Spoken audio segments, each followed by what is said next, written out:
CM Revanth Reddy ఉమ్మడి వరంగల్ జిల్లా పర్యటనలో కీలక పరిణామం చోటు చేసుకుంది. సీఎం పాల్గొన్న 4 కార్యక్రమాల్లోనూ మంత్రి సురేఖ కనిపించకపోవడం చర్చనీయాంశంగా మారింది.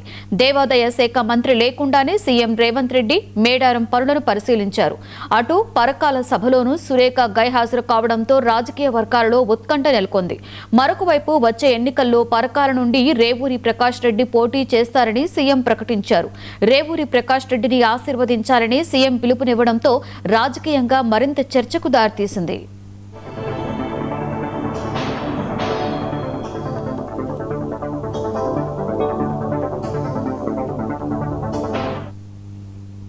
రెడ్డి ఉమ్మడి వరంగల్ జిల్లా పర్యటనలో కీలక పరిణామం చోటు చేసుకుంది. సీఎం పాల్గొన్న 4 కార్యక్రమాల్లో కూడా మంత్రి కొండా సురేఖ కనిపించకపోవడం చర్చనీయాంశంగా మారింది. దేవాదాయ శాఖ మంత్రి లేకుండానే సీఎం రేవంత్ రెడ్డి మేడారం పనులను పరిశీలించారు.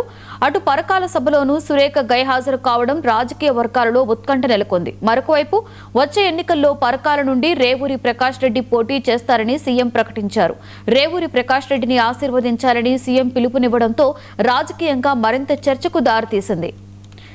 ఇదే అంశానికి సంబంధించి మరింత సమాచారాన్ని మా ప్రతినిధి శ్రీధర్ అందిస్తారు. శ్రీధర్, లక్ష్మి, ఏదైతే ఈ రోజు వరంగల్ ఉమ్మడి జిల్లాలో అంటే ముఖ్యంగా ములుగు జిల్లా అదేవిధంగా హనుమకొండ జిల్లాకు సీఎం రేవంత్ రెడ్డి పర్యటన అయితే ముగిసిందని చెప్పుకోవచ్చు. అయితే ఉదయం నుంచి అంటే మధ్యాహ్నం 2 గంటల ప్రాంతం నుంచి రేవంత్ రెడ్డి పర్యటన అయితే ములుగులో కొనసాగింది చెప్పి ముఖ్యంగా వనదేవతల ఆశీర్వాదాలు తీసుకునే కాకుండా అక్కడ ఉన్నటువంటి మేడారం జాతరకు సంబంధించినటువంటి పనులపై కూడా పరిశీలన చేసే పరిస్థితి కనబడింది. అయితే ప్రధానంగా దేవాదాయ శాఖకు సంబంధించినటువంటి మంత్రి కొండా సురేఖ గైర్వాజ్ కావడంతో పాటు అక్కడ జరుగుతున్నటువంటి దేవాదాయ శాఖకు సంబంధించినటువంటి అమ్మవారి దర్శనాలు అయితేనేమి, దానికి సంబంధించినటువంటి పనులపై పురోగతి పరిశీలించేందుకు అయితేనేమి పొంగులేటి శ్రీనివాసరెడ్డి, సీతక్కతో పాటు రేవంత్ రెడ్డి పాల్గొన్నటువంటి సందర్భంగా ఉంటుంది. అయితే అక్కడ మంత్రి కొండా సురేఖ లేకపోవడం ఉదయం నుంచి కూడా కొంత అనుమానాలు అంటే కొంత పరిస్థితులు తలెత్తాయి. ఎందుకంటే దేవాదాయ శాఖ మంత్రి లేకుండా ఇట్లా ఈ గైర్వేదనంతో అయినప్పటికీ కూడా రేవంత్ రెడ్డి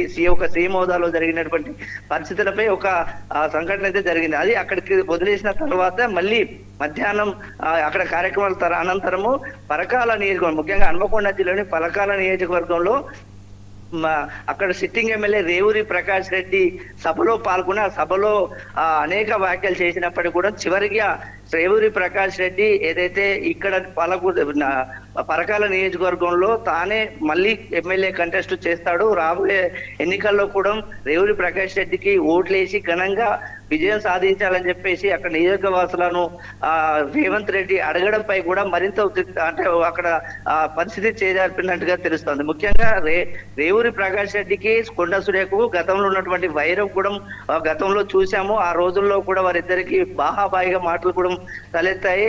అప్పట్లోనే కొండా మురళి తన కూతురుని పరకాల నుంచి దింపుతానని చెప్పేసి వ్యాఖ్యలు చేసినటువంటి సందర్భాలు కనబడుతున్నాయి.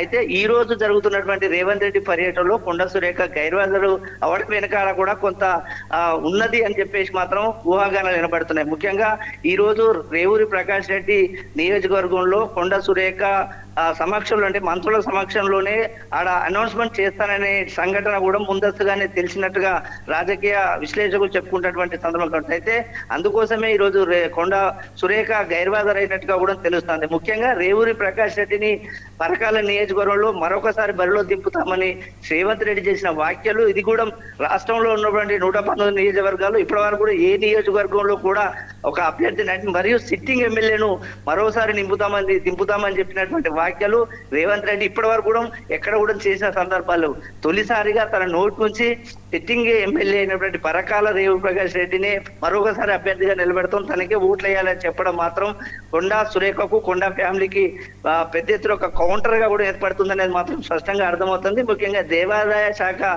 ఆధ్వర్యంలో జరిగినటువంటి పనుల్లో కూడా తాను ఈ రోజు గైర్వాజర్ అవ్వడము, తన ఏదైతే పరకాల సొంత నియోజకవర్గం ఈ నియోజకవర్గం అయినప్పటికీ పరకాలలో కూడా కొండా సురేఖ సురేఖకు తెలియకుండానే అక్కడ ఉన్నటువంటి రేవు ప్రకాష్ రెడ్డిని మరొకసారి అనౌన్స్మెంట్ చేయడము, గతంలో కొండ మురళి అదేవిధంగా కొండ సురేఖ సుస్మిత పటేల్ కూడా బహిరంగంగానే కొన్ని సందర్భాలలో నియోజకవర్గ వాసులకు తెలిపినటువంటి సందర్భాలు ఇవన్నీ చూసుకుంటే ఓవరాల్ గా కొండ సురేఖకు కొండ ఫ్యామిలీకి కూడా ఒక విధంగా ఇక్కడ ఉన్నటువంటి ఈ రోజు జరిగినటువంటి సంఘటన అయితే చెక్కుపెట్టే అంశం అయితే కనబడుతున్నట్టుగా అయితే మనకు పరిస్థితులు కనబడుతున్నాయి అని చెప్పుకోవచ్చు Lakshmi. Right, thank you Sridhar.